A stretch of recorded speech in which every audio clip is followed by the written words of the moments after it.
اب یہاں اندازہ کیجئے حضرت یوسف علیہ السلام کے اس جمال کی وجہ سے انہوں نے یہ جواب تو دے دیا عورتوں کو، واقعہ تفصیل کے ساتھ ہے. اس کے بعد پھر ہوا یہ کہ ایک بار زلیخا کا ارادہ بھی بدل گیا. جب یوسف علیہ السلام کی جوانی تھی تو ایک کمرے میں بند کیا اور یوسف علیہ السلام کے ساتھ غلط ارادے سے وہ ہاتھ بڑھانے لگی. یوسف علیہ السلام نے کہا قال معاذ اللہ انہ ربی احسن مثوائے، اللہ کی پناہ، میرا رب بہتر جانتا ہے.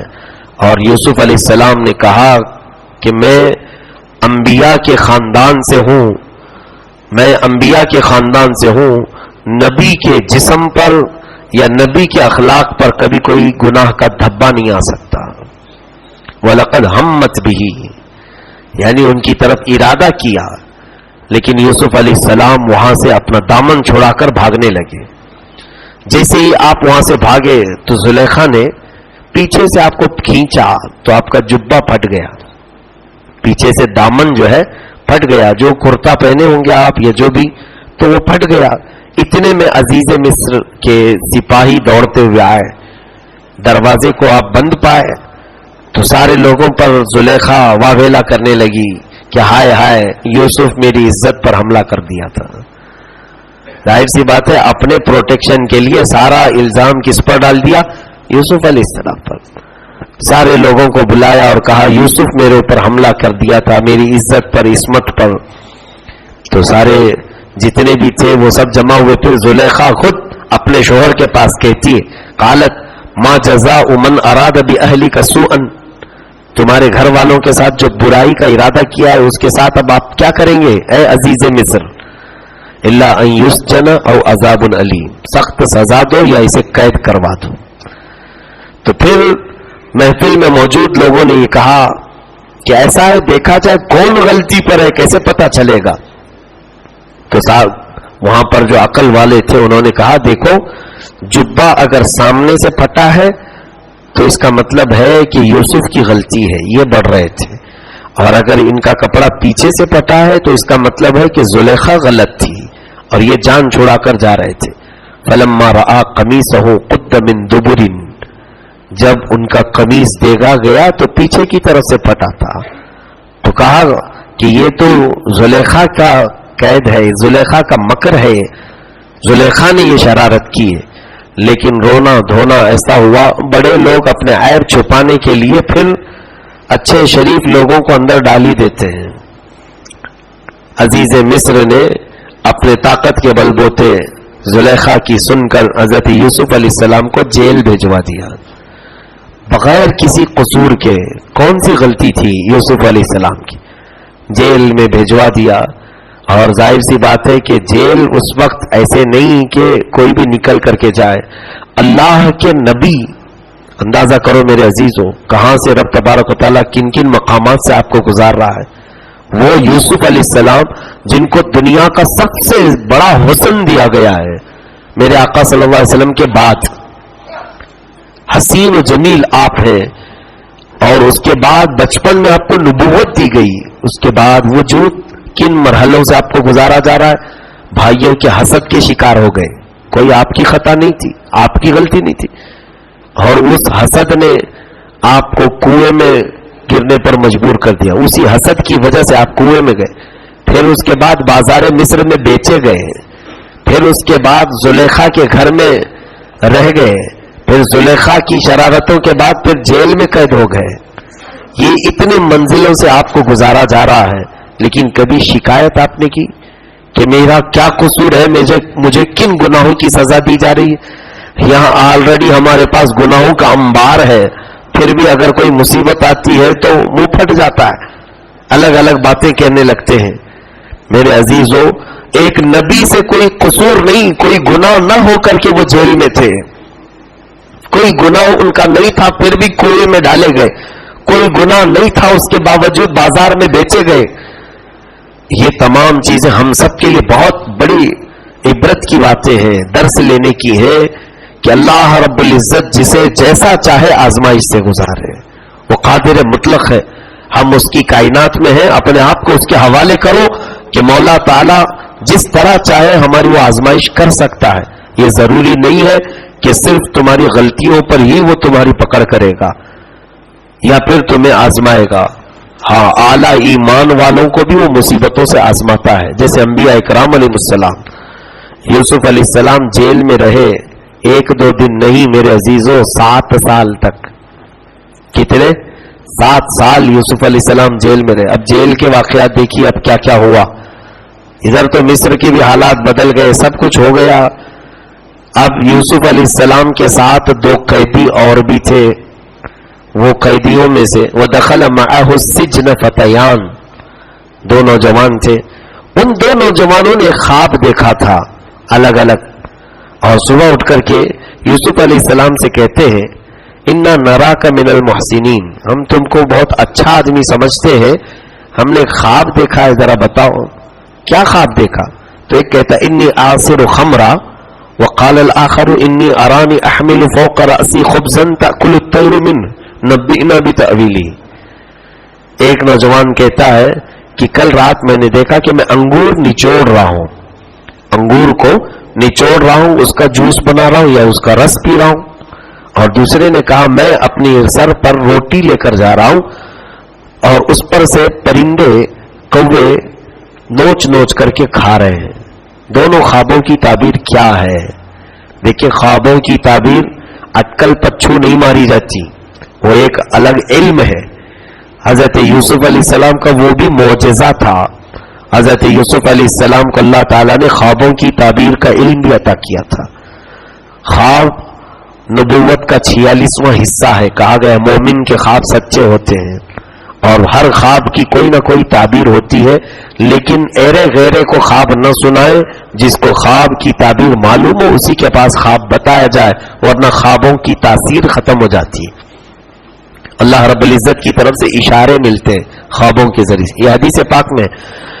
تو حضرت یوسف علیہ السلام نے دونوں کو ان کے خوابوں کی تعبیر بتا دی، لیکن بتانے سے پہلے کہا ایک شرط پہ بتاؤں گا کہ ان میں سے تم میں جو باہر جائے گا، اب جو موجود بادشاہ ہے مصر کا، وہ عزیز مصر جا چکا تھا، زلیخا کا شوہر ختم ہو گیا، حکومتیں بدلتی رہتی، اس تک میرا پیغام پہنچا دینا اور اس سے کہنا کہ میں بے قصور جیل میں قید ہوں. تو انہوں نے کہا ٹھیک ہے. اب سنو تعبیر کیا ہے. جس نے انگور نچوڑا کہا کہ کل تیرے رہائی کا آرڈر آ جائے گا، تو آزاد ہو جائے گا. اور جس کے سر کے اوپر سے پرندے نوچ کر روٹی کھا رہے تھے کہا تیرے پھانسی کی سزا ہونے والی ہے، تیری موت کا آرڈر آئے گا. ہوا ویسی ہی، ہوا سیم ویسی ہی جو حضرت یوسف علیہ السلام نے بشارت دی تھی. دوسرے دن اس نوجوان کو رہائی کا آرڈر آیا جس نے کہا تھا میں نے خواب میں انگور نچوڑتے ہوئے دیکھا، اور جس نے دیکھا تھا کہ اس کے سر کے اوپر سے رکھی روٹی پر پرندے نوچ کر کھا رہے، اس کی موت کا آرڈر آیا.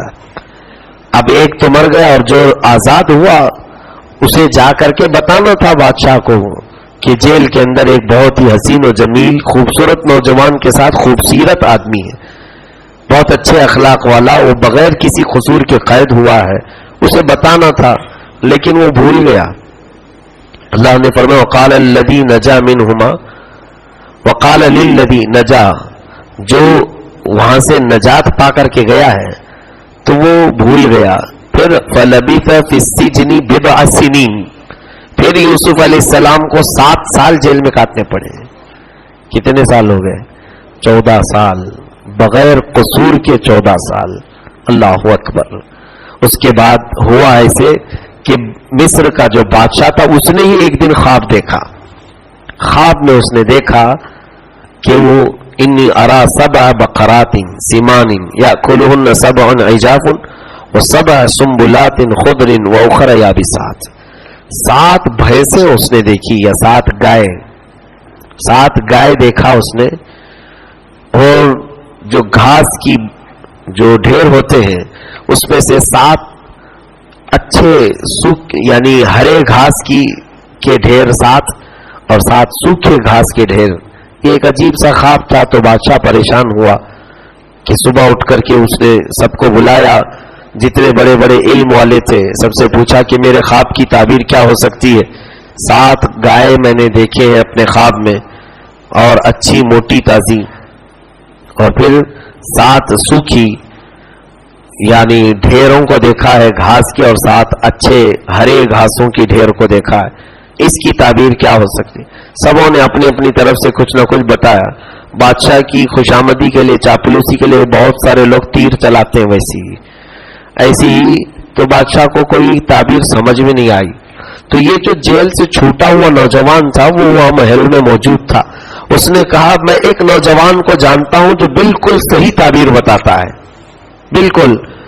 تو بادشاہ نے پوچھا انا انبئکم بتأویلہ، میں تم لوگوں کو ایک ایسے شخص کی طرف بتاؤں گا جو بالکل صحیح معنی میں تعبیر تمہاری بتائے گا۔ پوچھا گیا وہ کہاں ہے؟ کہا جیل میں ہے۔ کہا جاؤ اس سے پوچھ کے آؤ۔ تو یہ آیا، آ کر کے یوسف علیہ السلام سے اپنی معذرت چاہی کہ میں بھول گیا تھا، لیکن ابھی تیرے راستے ہموار ہیں رہا ہونے کے۔ بادشاہ نے ایک خواب دیکھا ہے، اس کی تعبیر بتاؤ۔ کہا کیا دیکھا ہے؟ کہا کہ ایسے 7 گائے اس نے دیکھے ہیں، اور سوکھے گھاس کے ڈھیر اور کچے گھاس کے ڈھیر۔ تو یوسف علیہ السلام نے بتایا جاؤ بادشاہ سے کہو کہ ابھی 7 سال اس کی بادشاہت کے بہت ہی خوشحال ہوں گے، بہت ہی خوشحال ہوں گے، غلہ اناج سب ہوگا، اور اس کے بعد پھر 7 سال ایسے آئیں گے کہ اس میں پورا غلہ ختم ہو جائے گا اور پورے ملک میں قحط پڑ جائے گا، لوگ اپنے آپ کو بھی بیچ دیں گے۔ ایسی حالت میں کیا کرنا چاہیے؟ کہا جاؤ بادشاہ سے کہو کہ میں اسے مشورہ دوں گا کہ کرنا کیا ہے۔ تو جب یہ خبر لا کر کے بادشاہ کو بتائی گئی کہ یوسف نے ایسے ایسے تمہارے خواب کی تعبیر بتائی ہے، تو بادشاہ کو بڑی پسند آئی۔ اس نے کہا کہ ہاں یہی خواب کی تعبیر ہو سکتی ہے۔ تو یوسف علیہ السلام کو بڑے اعزاز کے ساتھ لایا گیا۔ لانے کے بعد پھر یوسف علیہ السلام سے بادشاہ نے پوچھا کہ اگر حقیقت میں ایسا ہی ہے کہ اگلے 7 سال ہمارے خوشحالی کے اور اس کے بعد آنے والے قحط کے ہوں گے، کریں کیا ہم؟ بادشاہ مصر سے یوسف علیہ السلام نے کہا ایک ہی کام ہے، ابھی غلہ جمع کرنا شروع کر دو، پورا غلہ جمع کرو، اور جب قحط والے سال آئیں گے تو پھر تم غلہ تقسیم کرو، تمہاری بادشاہت سب میں مقبول رہے گی۔ بھوک سے جو لوگ مرنے والے وہ نہیں مریں گے، تم غلہ جمع کرو۔ بادشاہ نے پسند کیا، اور اتنا ہی نہیں، قرآن کہتا ہے وَكَذَلِكَ مَكَّنَّا لِيُوسُفَ فِي الْأَرْضِ، ہم یوسف علیہ السلام کو پھر اس مقام پر پہنچائے کہ سیدھے وزیر اعظم کا مقام ملا، بادشاہ کے وزیر اعظم آپ بن گئے۔ بادشاہ نے اتنا آپ کو پسند کیا کہ وزیر اعظم، رب تبارک و تعالی جہاں چاہے یتبوأ منہا حیث یشاء، اللہ فرماتا ہے جس کو جہاں چاہتا ہے رکھتا ہے، کبھی ان کو کنویں میں، کبھی ان کو بازار مصر میں، کبھی زلیخا کے گھر میں، اور کبھی جیل میں، اور کبھی وزارت عظمیٰ کی کرسی پر۔ اللہ رب العزت کے یہ فیصلے ہیں، لیکن سب چیزوں پر راضی رہنا یہ انبیاء کی سنت ہے۔